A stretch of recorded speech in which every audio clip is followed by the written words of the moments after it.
रियासती काबीना का एक अहम इजलास मंगल 8 जून को प्रगति भवन में चीफ मिनिस्टर के चंद्रशेखर राव की ज़ेर सदारत मुनक्किद होगा, जिसमें कोविड-19 की सूरत हाल, लॉकडाउन से रियासत को होने वाले माशी नुकसानात के बशमूल कई उमूर पर गौर व खुश किया जाएगा। काबीना आने वाले मानसून के पेश नज़र मुख्तलिफ आबपाशी प्रोजेक्टों के जारी काम का जायजा लेगी।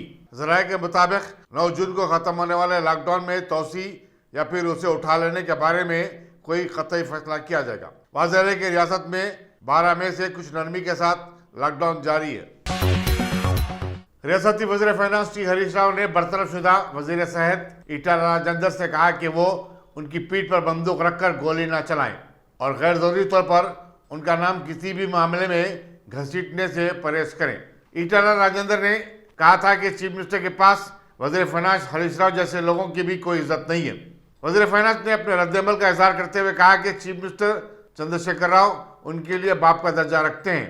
वो 2001 से टीआरएस से वाबस्ता हैं और आखिरी दम तक टीआरएस में ही रहेंगे। इंजन बोली फलकनुमा में इतवार के दिन कत्ल के दिलेराना वारदात में 27 साल शाहरुख साकिन मुस्तफा नगर की बरसरे मौका मौत हो गई। बताया जाता है कि हमलावर उसकी एक्टिवा बाइक पर पीछे ही सवार था और उसने तेजधारी हथियार से शाहरुख का गला काट दिया। गले से खून रसता हुआ देखकर शाहरुख बाइक से उतर पड़ा और भागने लगा, लेकिन कुछ दूर ही जाकर वो गिर पड़ा।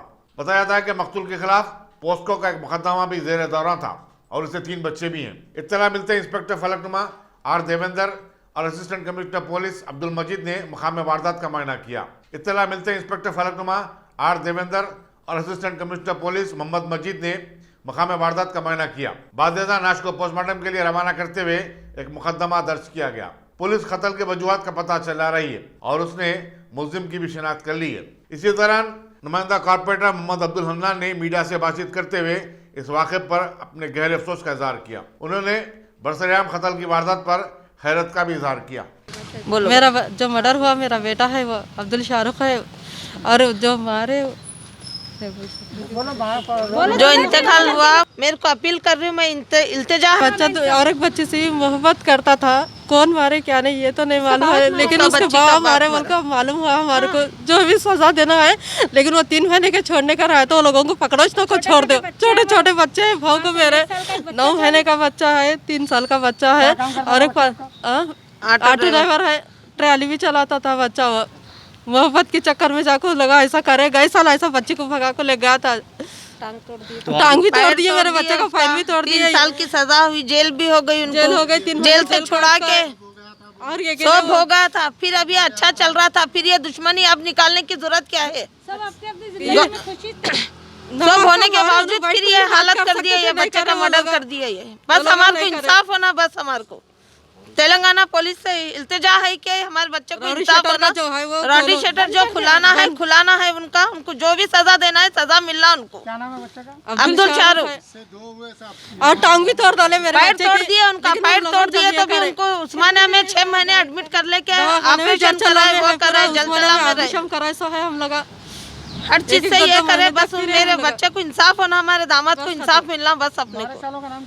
हमारे सालों का नाम तो नहीं मालूम। वो बच्ची का जो बच्ची को भगा लेकर गया था उसके लोग हैं ये। वो बच्ची को भी छोड़ना नहीं है। वो उसके जो है, जो करे सो है, उसके बाबा, उसके चिचाए, जो भी है, उनको पूरा कुछ सजा मिलना चाहिए उसको। और 3 महीने की सजा देके 3 महीने की पकड़ना है तो पकड़ने की जरूरत नहीं है, बस हमारे इंसाफ दिलाना है। ऐसे जो मेरा भाई का भी ऐसे हुआ था, जब हम लोग नहीं बोल सके, लेकिन डर रहे थे हम लोग। अब मेरे बेटे का हुआ, आज मेरे बेटे का हुआ, कल सबका होगा, लेकिन हर हुआ ऐसा नहीं है।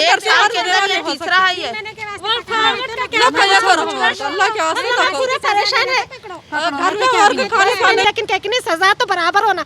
वो बच्चा मोहब्बत करता था, मोहब्बत करना क्या जुल्म है? पीछे से लग जाके मार देते, सामने से करना था, करने वाला है तो हिम्मत रहा तो सामने से करना था। हाँ, पीछे से लग जाके वार करना जरूरी था।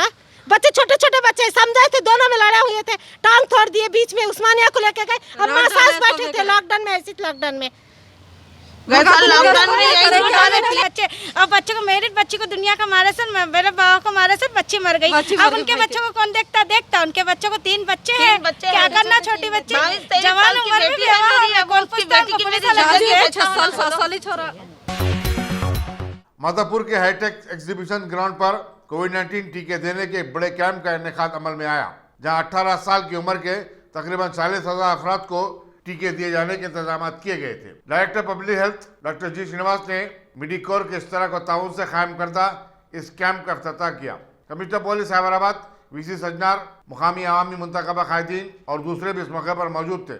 इस कैंप में जुमला 500 स्टॉल लगाए गए थे। ఈ రోజు ఎవరైతే వ్యాక్సిన్ వేయించుకోవడానికి వచ్చారో ఎలాంటి అపోహలు పెట్టుకోవాల్సిన అవసరం లేదు. 90% పీపుల్లో ఎలాంటి రియాక్షన్స్ కానీ ఎలాంటివి మనం చూడట్లేదు. అలాగనే కొంతమందిలో ఏదైనా జ్వరం కానీ చిన్న చిన్న ఇబ్బందులు ఏమైనా ఉంటే మీ పర్సనల్ డాక్టర్ని కన్సల్ట్ చేసి ట్రీట్మెంట్ తీసుకోవచ్చు. తర్వాత రెండవది చాలా మందికి అపోహలు, ఇది తినొచ్చా, అది తాగొచ్చా, ఇది చేయొచ్చా అని చెప్పేసి వ్యాక్సిన్ వేయించుకున్న తర్వాత, ఈ వ్యాక్సిన్ వేయించుకున్న తర్వాత ఎలాంటి పథ్యం కానీ ఎలాంటి కాంట్రా ఇండికేషన్స్ కానీ లేవు. మీరు ఏదైతే రెగ్యులర్గా మీ హ్యాబిట్స్ ఉన్నాయో, అది ఫుడ్ హ్యాబిట్స్ కానివ్వండి, డ్రింకింగ్ హ్యాబిట్స్ కానివ్వండి, ఇవన్నీ కూడా మీరు కంటిన్యూ చేసుకోవచ్చు. ఎలాంటి ఇబ్బందులు పడాల్సిన అవసరం లేదు.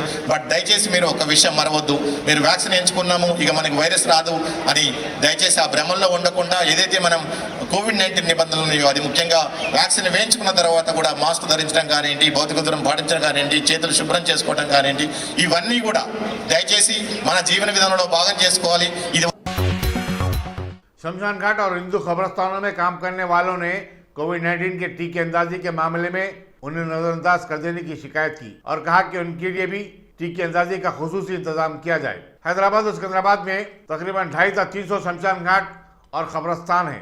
एक शमशान घाट में काम करने वाले मुलाजिम जगदीश ने कहा कि वो भी फ्रंट वॉरियर में शुमार किए जाते हैं और उन्हें भी कोविड-19 का शदीद खतरा लाहक होता है। औसतन हर शमशान घाट में रोजाना 3 से 5 लाशें आखिरी रसूमात के लिए लाई जाती हैं, लेकिन कोविड-19 की दूसरी लहर के दौरान 10-10 लाशें लाई गईं। उन्होंने पूछा कि जब सबको टीके दिए जा रहे हैं तो उन जैसे लोगों को क्यों नजरअंदाज किया जा रहा है। जिस्म के अहदेदारों और अरकान असम्बली के दौरों के मौके पर भी उन्होंने उनकी तवज्जो जाननी मबजूल करवाई, लेकिन कोई फायदा नहीं हुआ। एक और मुलाजिम ने बताया कि आखिरी रसूमात अदा करने वाले पुजारियों और पंडितों को भी कोविड-19 का डर लगा होता है। हैदराबाद में जो अहम शमशान घाट और हिंदू कब्रस्तान है उनमें जुबली हिल्स, पंजागुट्टा, साहेब नगर, एलबी नगर, अंबरपेट, पुरानापुल, सईदाबाद, बंसीलालपेट और एरागड्डा काबिल जिक्र है। एक दूसरे वर्कर ने बताया कि एक नाश को जलाने के लिए 4 कुंटल लकड़ी, 10 लीटर डीजल दरकार होता है, जबकि नाश को राख में तब्दील होने के लिए तकरीबन 2.5 से 3 घंटे लग जाते हैं। धान की खरीदी के लिए हुकूमत पर दबाव डालते हुए परकी के किसानों ने बीजापुर हाईवे पर धरना दिया, जिसकी वजह से 2 किलोमीटर तक ट्रैफिक जाम रही। पुलिस ने एहतजाजी किसानों को हिरासत में ले लिया और धरना बर्खास्त करवाया। डायरेक्टरेट ऑफ रेवेन्यू इंटेलिजेंस के हुक्काम ने हैदराबाद के राजीव गांधी इंटरनेशनल एयरपोर्ट पर दोहा कतर से आने वाली एक खातून के पास से 8 किलो हीरोइन बरामद कर ली। अहदेदारों ने बताया कि आलमी मार्केट में इसकी कीमत 53 करोड़ रुपए है। जाम्बिया की इस खातून को हिरासत में ले लिया गया है और पुलिस मसरूफ तहकीकात है।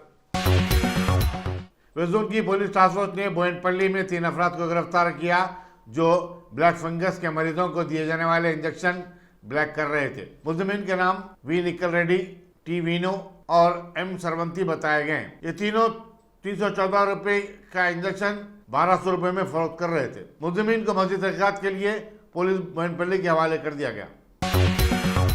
अब्दुल्लापुर मीट चौराहे पर पुलिस ने एक लारी को रोककर उसकी तलाशी ली, जिसमें 25 लाख रुपए मालियती, ममनुआ गुटखा और सिगरेट का बड़ा जखीरा बरामद हुआ। पुलिस ने इस सिलसिले में लारी ड्राइवर संतोष कुमार और क्लीनर डी सुब्बन्ना को गिरफ्तार करके अदालत में पेश कर दिया। इन अशिया का मालिक मुनव्वर रहमान मफरूर बताया जाता है।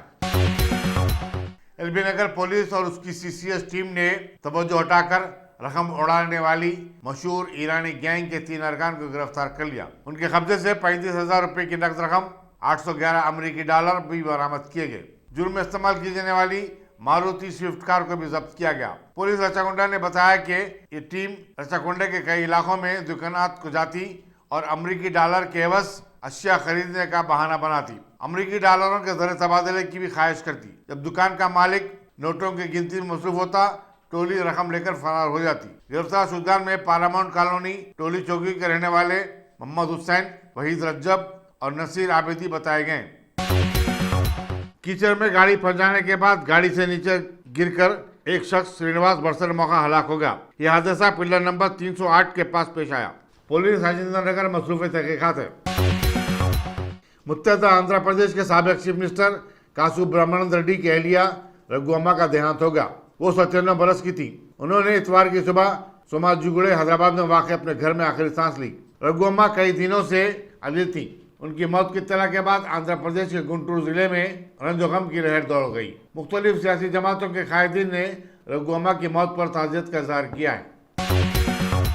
फिल्म स्टार दिलीप कुमार को सांस लेने में तकलीफ की शिकायत पर मुंबई के पीडी हिंदुजा हॉस्पिटल में शरीक करवा दिया गया है।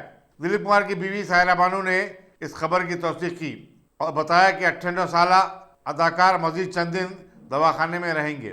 65 से ज़ायद हिट फिल्मों में काम करने वाले दिलीप कुमार को 1994 में दादा साहेब फाल्के अवार्ड और 2015 में पद्म विभूषण के अवार्ड से नवाजा गया था।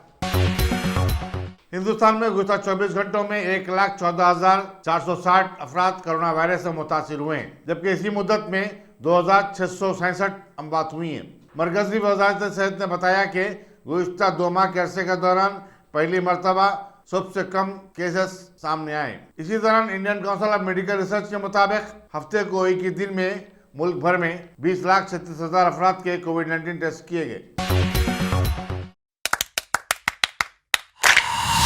Dynamic Success the Junior College.